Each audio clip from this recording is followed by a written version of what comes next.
वंदे मातरम।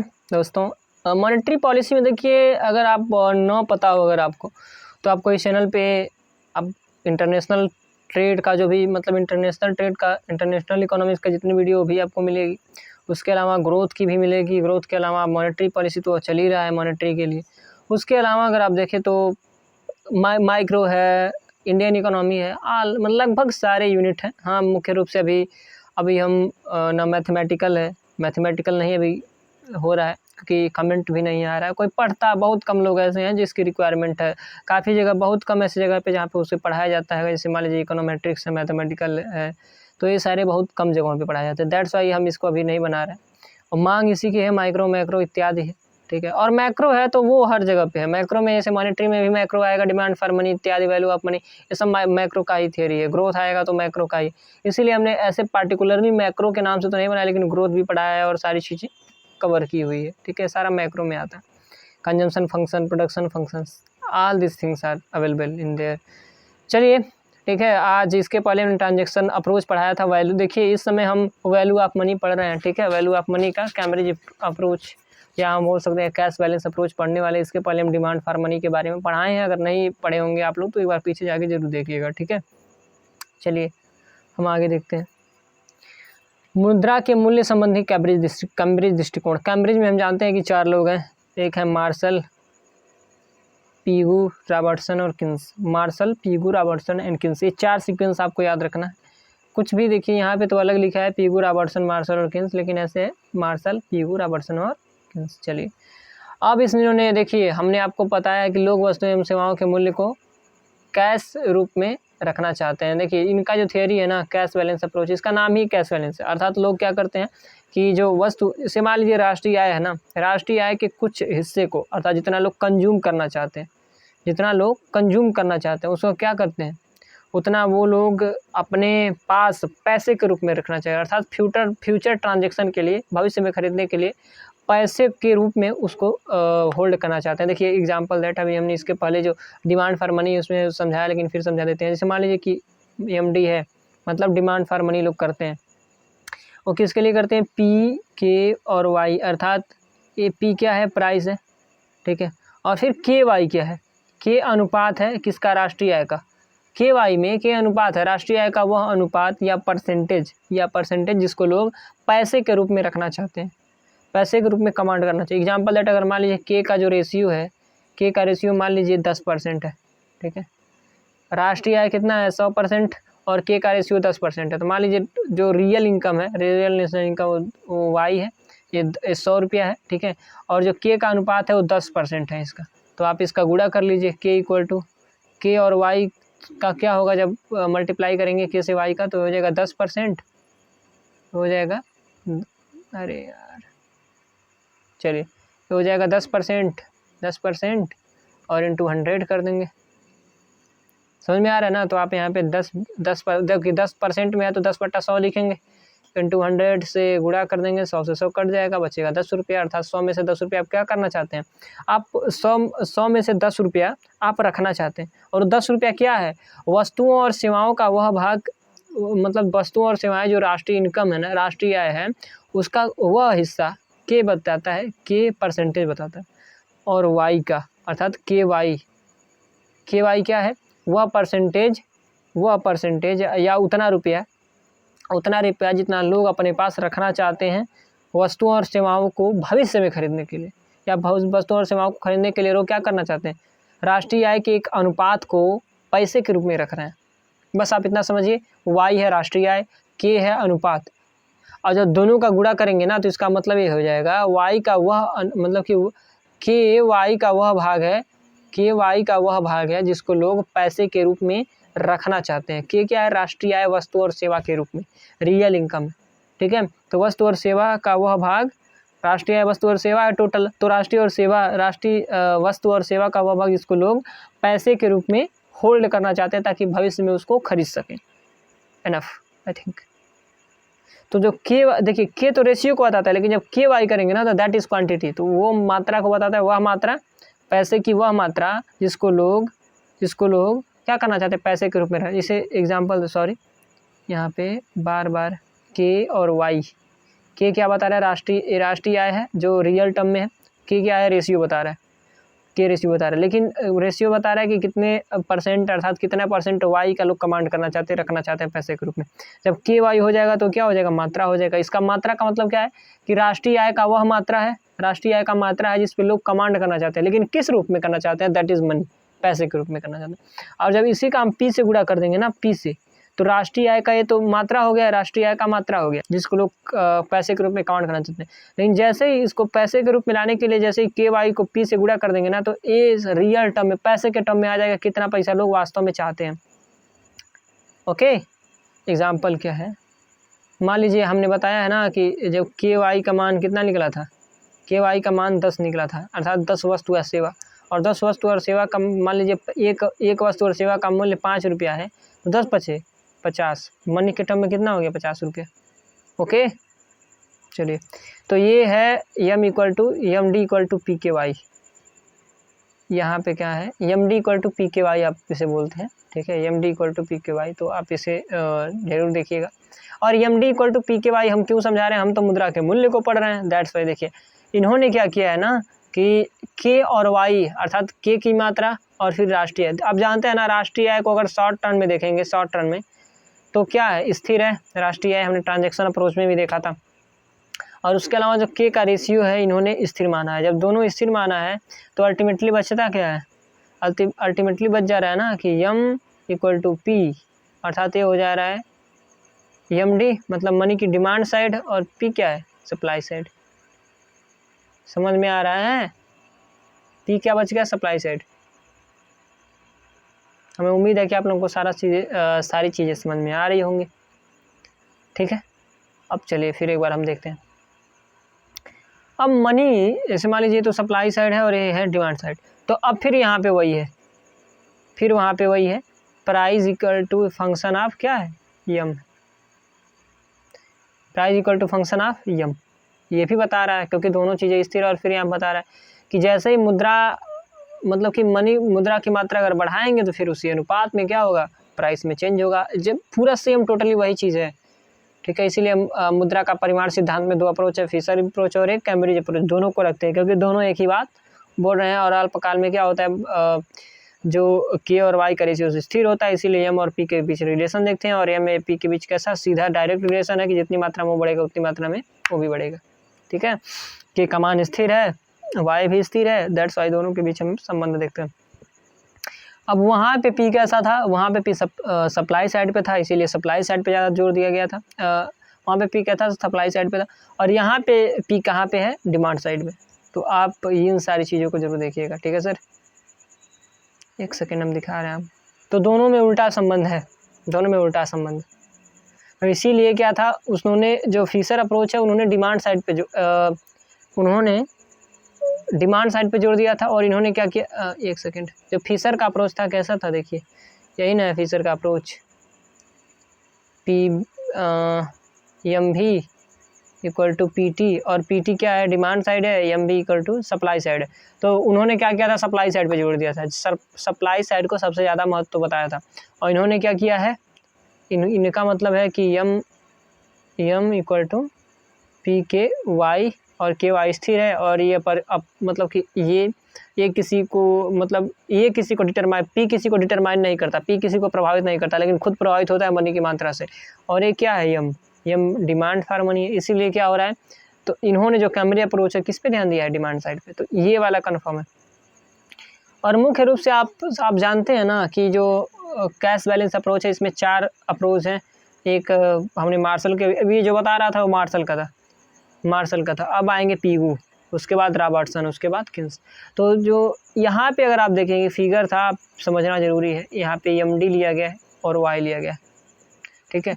और M D और Y के बीच एक यहाँ पे आप देख रहे हैं ना, एक रेखा है, ये वाला आप देख रहे हैं, एम डी 0 और फिर एम डी 1।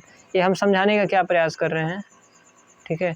यहाँ पे देखिए क्या हो रहा है, यहाँ पे अगर ये ऐसे कर रहे हैं और फिर यहाँ पे जो ऐसे कर रहे हैं, तो क्या बता रहे हैं, क्या चेंज हो रहा है, रेशियो चेंज हो रहा है।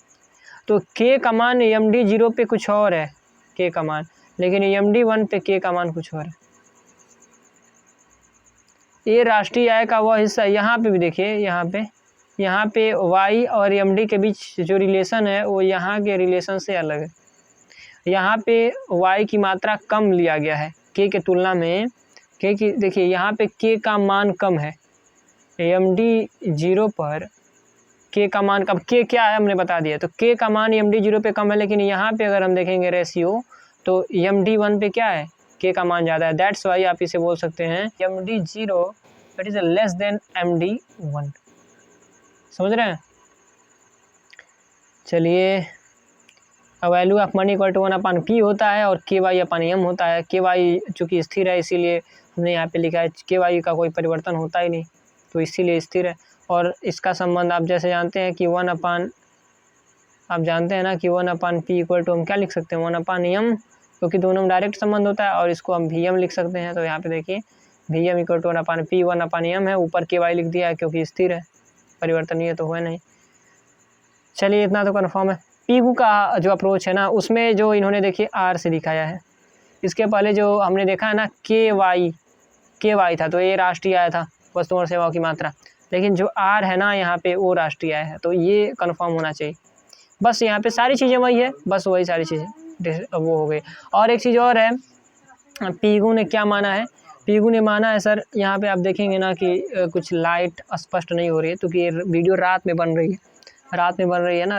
अभी हम कॉलेज से आते हैं तो थोड़ा सा इसको फिर बनाते हैं, तो इसी में थोड़ी सी दिक्कत हो जाती है। ठीक है, ब्राइटनेस की कभी कभी लाइट रहती है, कभी लाइट नहीं रहती है, कभी टार्च जला के ऐसा करना पड़ता है, तो ये सारी चीज़ें हैं। तो लेकिन इसी जो मोबाइल का ब्राइटनेस है जिसमें हम वीडियो बना रहे हैं ना, वो उसका ब्राइटनेस तो आपको स्पष्ट दिख रहा होगा, इसमें कोई दो राय नहीं, हमारी हो सकता है कभी कभी दिक्कत हो रही है, मोबाइल के ब्राइटनेस वैसे ही होता है। चलिए तब लिक्विडिटी अगर आप देखें, एक सेकेंड, क्या हुआ है, बस रेशियो चेंज हो गया। तो बस आप इतना समझिए, यहाँ पे वाई था, यहाँ पे आर है, लेकिन के का मान तो हर जगह पे। एक चीज़ और है, इन्होंने जो मुद्रा की मांग है ना, इन्होंने कहा कि केवल अपने पास नहीं रख सकते हैं। इसे हमने बताया ना कि जो वस्तुओं और सेवाओं की यम, और यहाँ पे हमने बताया था कि के और वाई क्या है, के तो अनुपात है और वाई राष्ट्रीय है, लेकिन जब के वाई दोनों का गुणा कर देंगे तो वह मात्रा हो जाएगा, राष्ट्रीय आय का वह मात्रा हो जाएगा जितना लोग अपने पास रखना चाहते हैं, लेकिन उन्हें पी से गुणा कर दिया। इसका मतलब ये है कि राष्ट्रीय आय का वह मात्रा जितना लोग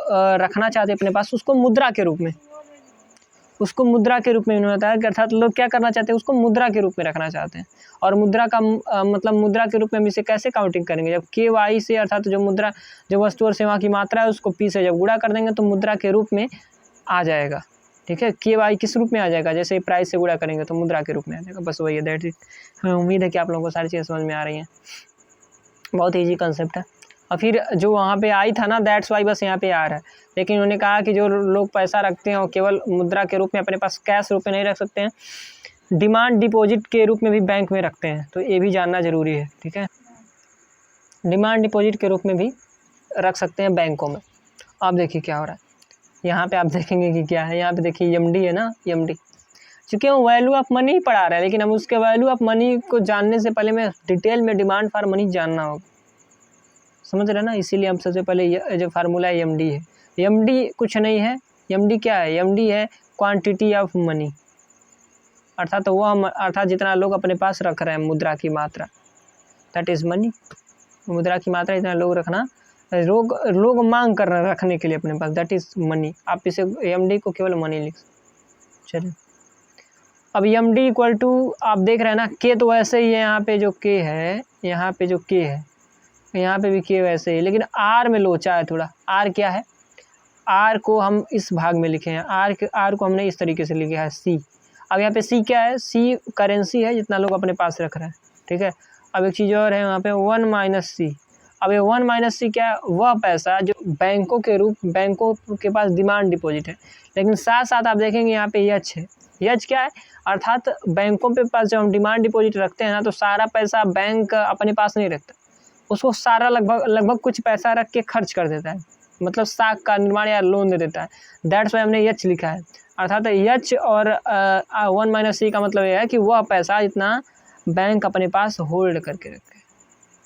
चलिए ठीक, समझ में आ रहा है ना। लास्ट में स्क्रॉल कर देंगे तो आप स्क्रीनशॉट ले लीजिएगा, डोंट वरी। अब क्या बताना है, सब कुछ लिखा है हमने। हाँ, एक चीज़ स्पष्ट है कि पी, देखिए यहाँ पे हमने फिगर नहीं बनाया क्योंकि हम ट्रांजेक्शन डिमांड में ना हमने फिगर बना दिया था, ट्रांजेक्शन डिमांड में हमने वैल्यू ऑफ मनी का फिगर ऐसे बना दिया था, ऐसे। पिछली वीडियो देखेंगे तो वैल्यू ऑफ मनी का फिगर ऐसे ही होता है। ऐसे क्यों होता है? एग्जाम्पल चलिए यहाँ पे ही बना दे रहे हैं एक बार, यहाँ पे भी हम इसको बना ही दे रहे हैं, ठीक है। यहाँ पे प्राइस है और फिर यहाँ पे चलिए अब यहाँ पे एक ऐसे है, क्योंकि ये P1 लिख सकते हैं, यहाँ पे M1 M2 P2, ठीक है। अगर मान लीजिए ना कि मनी सप्लाई M2 हो गई तो प्राइस P2 हो जाएगा, प्राइस क्या हो जाएगा P1 P2, प्राइस P2 हो जाएगा। और ये जो वैल्यू ऑफ मनी हो क्या हो जाएगा, आधा हो जाएगा। क्यों वैल्यू ऑफ मनी आधा हो जाएगा? क्योंकि जो मुद्रा है, मुद्रा की मात्रा या डिमांड फॉर मनी और उसका जो वैल्यू ऑफ मनी से संबंध है वो सीधा उल्टा है, इनवर्स रिलेशन है। तो अगर वो दुगुना होगा तो वो क्या हो जाएगा, आधा हो जाएगा, बस यही है। और इसीलिए जो वैल्यू ऑफ मनी की जो हमारे पास स्ट्रक्चर मिलता है वो इस प्रकार से मिलता है। ये ब्राइटनेस कलर नहीं है, यही सही है। तो वैल्यू ऑफ मनी का जो हमारे पास चित्र मिलता है वो इस प्रकार से मिलेगा, ऐसे, ये इस प्रकार से, दैट इज रेक्टेंगुलर हाइपरबोला। ये क्या हो जाएगा, क्या हो जाएगा ऐसे, दैट इज रेक्टेंगुलर हाइपरबोला। क्योंकि जो मुद्रा का मूल्य और मुद्रा में या मुद्रा का मूल्य में दोनों में कैसा संबंध है, इनवर्स रिलेशन है। इसीलिए जो EMD का यहाँ पे या हम बोल सकते हैं कि वैल्यू ऑफ मनी का जो यहाँ पे जो चित्र बनेगा या रेखा बनेगा, कर्व बनेगा, वो कैसे होगा, EMD कर्व या वैल्यू ऑफ मनी कर्व कैसा होगा, यहाँ पे रेक्टेंगुलर हाइपरबोला होगा। पीयू ने स्पष्ट कहा है, that's why is very important. अभी तक तो हम लोग केवल जानते थे, लिखते थे, मान्यता थी, लेकिन यहाँ पे पीयू ने स्पष्ट किया अपनी बातों को, कि पीयू ने स्पष्ट कहा कि मुद्रा की जो मांग का वक्र है ना, मुद्रा का मांग का वक्र, दैट इज वो कैसा होगा, रेक्टेंगुलर हाइपरबोला। और सारी चीज़ें वही है। रॉबर्टसन का देख लेते हैं, जो इन लोगों ने R और Y, जिसे मार्शल ने Y का प्रयोग किया है, उन्होंने R का प्रयोग किया, दैट्स वाई इन्होंने क्या किया, बस T का प्रयोग कर दिएगा, और कुछ नहीं। चलिए अब यहाँ पे किन्स देखते हैं। किन्स ने अजीब गरीब, मतलब कि अजीब थे, अलग ही उन्होंने मान्यता दी थी। उन्होंने कहा कि लोग वस्तुओं में केवल उपभोग वस्तु का मांग कर रहे हैं। देखिए यहाँ पे किसने कहा, यहाँ पे देखिए ए वाला पोर्शन, इन्होंने कहा कि यहाँ किन्स ने केवल उपभोग वस्तु का ही शामिल किया है। वस्तुएं दो प्रकार के होते हैं, इन्वेस्टमेंट गुड्स या पूंजीगत वस्तुएं और उपभोग वस्तुएं। लेकिन उन्होंने कहा कि वस्तुएं, किस वस्तु का लोग मांग करते हैं, उपभोग वस्तु का, कंज्यूमर गुड्स का, ठीक है। चलिए बाद में इन्होंने, अभी हम बताएंगे कि जो फंडामेंटल, इसके बाद आएगा कि फंडामेंटल इक्वेशन ऑफ किन्स, जब उन्होंने दिया था फंडामेंटल इक्वेशन, इसके बाद जस्ट हम बताने वाले हैं। तो उन्होंने इस गलती को माना था कि हमने गलती किया कि केवल उपभोग वस्तु को ही शामिल किया, तो केवल उपभोग वस्तु नहीं है, उसके साथ साथ पूंजीगत वस्तु को भी शामिल करना होता है, क्योंकि मनी की मांग केवल उपभोग वस्तु के नहीं, पूंजीगत वस्तुओं के लिए भी की जाती। चलिए अब इन्होंने इसमें क्या किया है, इन्होंने जो फार्मूला दिया है, दैट इज यन क्या है, डिमांड फॉर मनी। कोई अलग नहीं है, कुछ भी अलग नहीं है, देखने की दिक्कत वो आप टेंशन मत लीजिए, कुछ अलग चीज़ नहीं है। यन जो डिमांड फॉर मनी है, इन्होंने यन से डिनोट किया है, स्मॉल यन। अब इक्वल टू पी क्या है, ये गुणा किया गया है, पी मतलब प्राइस। अगर वस्तुओं और सेवाओं से अगर प्राइस का गुणा कर दें तो मुद्रा के रूप में आ जाता है। तो यहाँ पे यन है ना, वो डिमांड फॉर मनी है, तो डोंट वरी, ठीक है। और पी क्या है, प्राइस है यहाँ पे। और के क्या है, के उपभोग वस्तु की मात्रा है, उपभोग वस्तु की मात्रा, ठीक है। आप एक सेकेंड, आप यहाँ पे देख लीजिए, यहाँ पे लिखा गया है व्हाट इज के। यहाँ पे बार बार हमने देखिए, हमने यहाँ पे ऐसे क्यों किया, जैसे कि मान लीजिए हमने कई बार यहाँ पे काटा, इसका मतलब है ना कि हम लोग कुछ और, सब लोग हम लोग जब पढ़ रहे थे तो कुछ और लिखवाया गया था, वहाँ पे मुद्रा के रूप में लिखवाया गया था, लेकिन बाद में फिर उसको कटवाया गया। और फिर कहा गुरु जो हमारे सर थे, उन्होंने कहा कि नहीं, आप वहाँ पे उपभोग वस्तु जान के कटवाए थे, ताकि अगर हम वहाँ पे काटेंगे तो हमको याद रहेगा कि हमने कुछ गलती की, ठीक है। तो चलिए आप लोगों को समझिए यहाँ पे कि क्या बता रहा है, उपभोग वस्तु की वह मात्रा जिसको लोग नगद रखना चाहते हैं। यहाँ पे के क्या है, उपभोग वस्तु की वह मात्रा, उपभोग वस्तु की वह मात्रा जिसको लोग नकद रखना चाहते हैं, ठीक है, अपने पास रखना चाहते हैं, उसके लिए मुद्रा की मांग करते हैं। और दूसरा है यहाँ पे रेशियो नहीं, यहाँ पे मात्रा है, ध्यान दीजिएगा। के डैश क्या है, उपभोग वस्तु की वह मात्रा, उपभोग वस्तु की वह मात्रा जिसको लोग बैंक के अंदर डिमांड डिपॉजिट के रूप में रखना चाहते हैं, ठीक है। और आर क्या है, रेशियो ऑफ के डैश, जिसका बैंक अपने पास होल्ड रखना चाहता है, होल्ड करता है डिमांड डिपॉजिट। अर्थात जो आर है ना, आर क्या बता रहा है कि रेशियो ऑफ किसका, के डैश का, जो लोग बैंक में मात्रा के रूप में रख रहे हैं उसका आर हिस्सा, मतलब आर परसेंटेज, जिसको लोग क्या कर रहे हैं, जिसको बैंक अपने पास होल्ड रख रहा है डिमांड डिपॉजिट के रूप में। होल्ड को हमने इसके पहले वाले थियरी में बताया है, पीगू ने जब उसे होल्ड को बताया था एच से, तो सारी चीज़ें उन्हें बता दिया है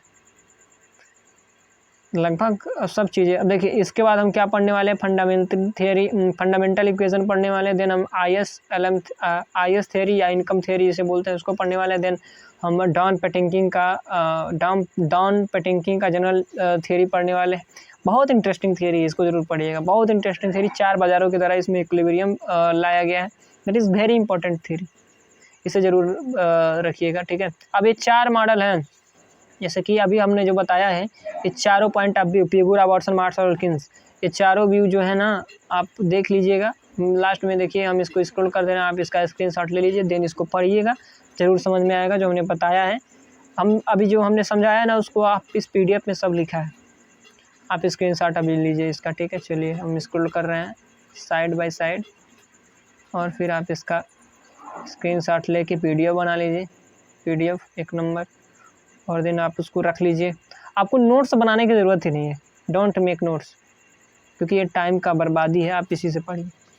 और ये क्या है, ये हम बता रहे हैं कि इसके बाद हम क्या क्या पढ़ने वाले हैं हम लोग, इसीलिए हम आपको, ये टाइम है कि हम ऐसे ऐसे सीक्वेंस वाइज देखेंगे ताकि सर्च करने में दिक्कत ना हो। इसी प्लेलिस्ट में आपको सारी चीज़ें मॉनिटरी की मिलेगी। आज के लिए बस इतना ही, मैं उम्मीद है कि सारी चीज़ें आपको समझ में आई होगी। वंदे मातरम।